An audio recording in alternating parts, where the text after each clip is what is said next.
Hello everyone, welcome back into the studio. My name is Eirik. Today we'll cover how to work with plaster and how to make a mohawk mold. Check out the first part linked in the corner and in the video description below to learn how we got to this place today. If you enjoyed the video, like and subscribe, and if you want to learn more, check out my Patreon page where you can get instant access to over 50 hours of in-depth videos on all things sculpture. Let's get into it. The plaster wall is the final part of the process for the mold piece. It's essential for building a strong and stiff plaster mold that doesn't flex and also doesn't break along the edges, which is the most likely place for the mold to start breaking. The wall runs, therefore, along the entire edge of any mold that I make. Along the edge where the two mold pieces are going to meet, along the wall where the silicone separates the two mold pieces, and along the bottom or back edge where the opening for the mold will be. The entire edge of this thing is essentially a weak spot where damage is likely going to occur or has the greatest chance of occurring, and so we therefore have to make the whole edge strong. Not that a mold this size is really going to have this problem, but if the mold was bigger, then there is a chance for the mold to flex a bit. This would mean it would change its shape, and if it does, the silicone will change shape with it. Remember that the mold cradles the silicone and help retain its shape. The plaster wall along the edge stiffens the entire construction up considerably and keep it from flexing.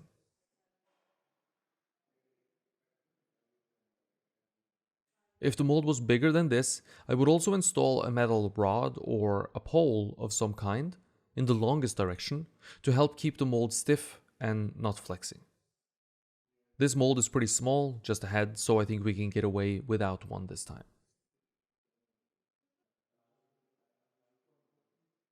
Once the plaster enters the coveted cream cheese stage and we can finally sculpt with it, we have to have some techniques about how to do this. Luckily, it's fairly straightforward, but does require some patience, and this is where making sure you don't rush through a bowl of plaster simply because it's setting up on you will make a big difference.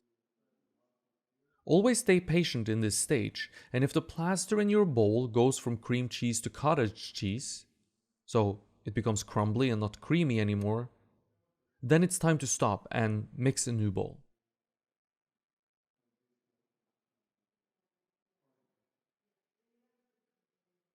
With the cream cheese plaster ready to go, I take some from my bowl using my metal spatula.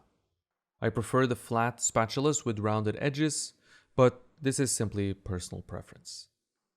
Metal is desired as well, since it will stand up to the abuse it sometimes has to take to get the leftover plaster off the tool. Now this is where the top of the silicone and clay wall, which we worked hard to keep clean throughout the entire process, starts to make sense and hopefully shine. You'll see me using the top edges constantly, keeping my tool parallel to the top edge and adding plaster as I go. This very conveniently makes sure that the top edge of the plaster wall and the top edge of the silicone or clay wall are flush with each other, making the plaster wall a rectangular wall shape like this one, and not a crooked rectangle with sharper angles towards the top like this one. The first wall I showed you is much stronger and less susceptible to breaking. Finally, I use some leftover plaster to seal the burlap surface of the rest of the mold and give the entire piece an even texture. This texture is not sharp and is going to help with gripping the mold, handling it, and also it just makes the mold a bit more pretty, which obviously doesn't matter too much, but it's something I like to try and do anyways. If you've gotten this far and you're one of the 65% or so that's not subscribed to the channel, do yourself a favor and hit that subscribe button and the bell to turn on notifications. I'd really appreciate the support. After a day of letting the plaster sit, we can make the second mold piece. First, we have to remove the clay wall, which we no longer need. The tape is there just to make sure the first piece doesn't fall off, as sometimes this can happen and it's very annoying as it can break. Since we needed 2 model mold pieces to create one model mold, we need to make another one, which is the exact same as the one that came before. This is both fortunate and unfortunate. It will make the mold easy to open, but it doesn't mean that we have to do a bit more work, of course. Usually I find that a bit more work, mold making, is always worth it, since it makes casting within the mold so much easier, and you'll be doing that much more. Always consider what you will be doing the most, and make sure that there is effort brought to bear to make that as convenient as possible. First we do the splash coat, but as I'm sure you remember, we're not letting this splash coat dry like we normally would.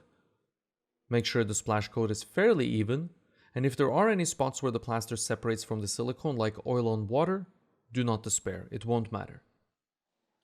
Normally it wouldn't be, but this time it will be. The hardest spot, or the most likely spot to get air bubbles, is going to be at the sharp turn from plaster wall to the silicone surface, so put some extra effort into making sure this sharp turn is filled with plaster and that there's no air bubbles in there. The entire inside surface of the plaster wall we already made is going to be contacting with the new plaster piece we're going to make. Though new plaster doesn't like to stick to old plaster, we're not taking any chances here, and neither should you.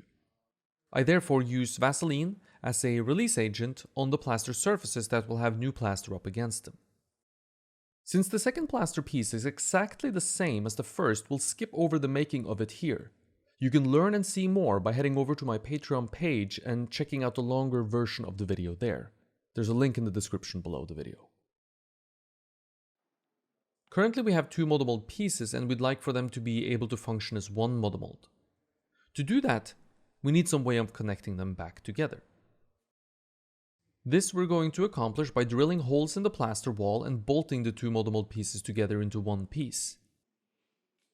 When it's time to take the mold apart, we can unscrew the bolts and take one model mold piece off at a time.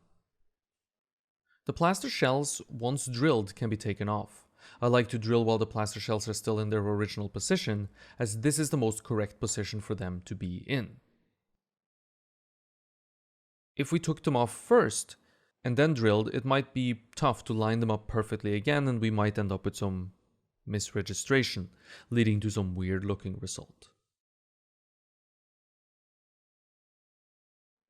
Getting the plaster model mold off the first time does require a bit of pressure, but go really slowly, and instead of applying a lot of force at once, apply even force over a prolonged period of time. It's more likely that this is going to work, and it's also more likely that it won't break the model mold. Though it is hard plaster, it's not properly set up just yet, and it can still break, so take your time and be rather careful. Okay, time to take the silicone off. We're going to cut from the back of the mohawk cut to the end of the mohawk cut, where we have our little wooden dowel, which helps keep the silicone from ripping. You can learn all about that in the first part of the video, which covers the silicone bit of this process. We cut using what is known as a silicone knife, which has a registration groove in it.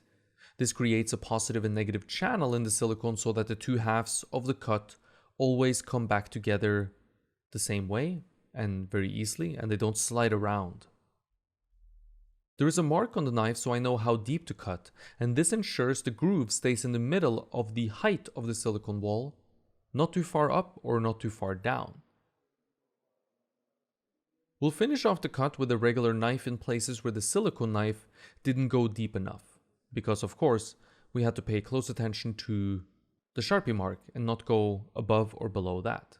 Sometimes that means the silicone knife doesn't go all the way down to the surface of the clay. Once you've cut the silicone, you can carefully pry the silicone skin off the clay. It can rip, so be careful and work slowly. Loosen it from the back and then work your way towards the front. Once it's off, put it back in the model mold right away so the shape of the silicone doesn't distort. Silicone left outside the model mold for too long will distort, so in order to make sure that all the work was Not for nothing, I always put the silicone straight back into the mother mold. That's it, the mold is finished. Now we can cast within it, which we'll do, of course, in a future series here on Patreon. Thank you for watching. If you enjoyed the video, remember to like and subscribe. And if you want to learn how to sculpt, visit my Patreon page. Stay creative out there.